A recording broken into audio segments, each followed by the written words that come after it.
So in this lecture, we'll be discussing some aspects of gradient. Now we know gradient of a scalar t is given by grad of t is equal to I cap del t del x plus j cap del t del y plus k cap del t del z.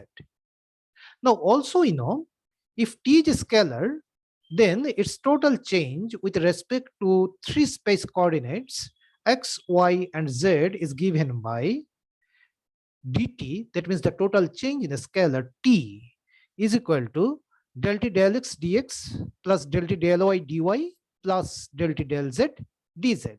And let us represent this equation by equation 1, where, as we have said, dt represents the total change in the scalar t.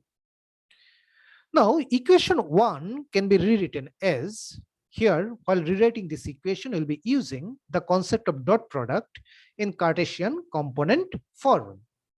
So, using the concept of Cartesian dot product in Cartesian component form, this dt can be written as, you can see, I cap del t del x plus j cap del t del y plus k cap del t del z, whole thing dot I cap dx plus j cap dy plus k cap dz. Now, if you take the dot product of these two quantities inside brackets, you can obviously see that you will be redirected to this expression again.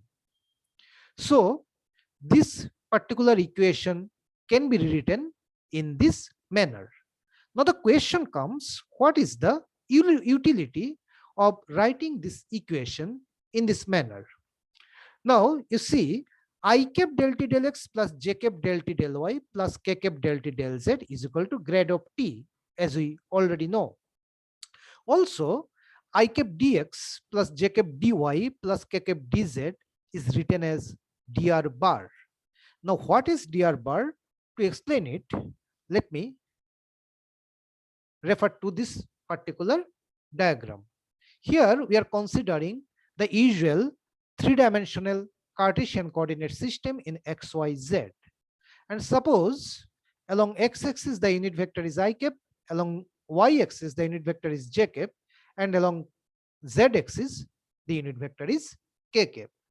Now suppose you have started moving along x direction initially, and you have traveled a very small amount of distance dx. So the vectorial distance traveled by you along x-axis will be I cap dx. Now, suppose from this point you have changed your direction and you have traveled again a very small amount of distance dy along y-axis, so that the vectorial distance traveled by you along y direction is j cap dy. And suppose again from this point you have changed your direction and you have started moving along z direction, and you have traveled a very small amount of distance dz along z direction, so that the vectorial distance traveled by you along z direction is k cap dz.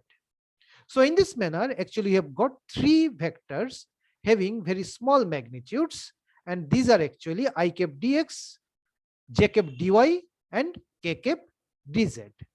Now the resultant of these three vectors can be found out just by adding the initial point of the first vector, that means I cap dx, and the final point of the last vector, that means k cap dz, so that you can end these 2 points through this dotted line.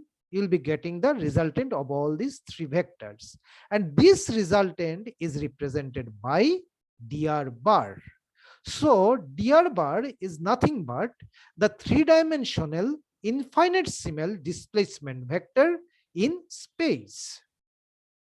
So if you replace these two expressions in this equation, then finally we can write dt as dt is equal to grad of t dot dr bar. Now this is a very important expression of total change in a scalar in terms of its gradient and the infinitesimal displacement vector in three-dimensional space. Thank you.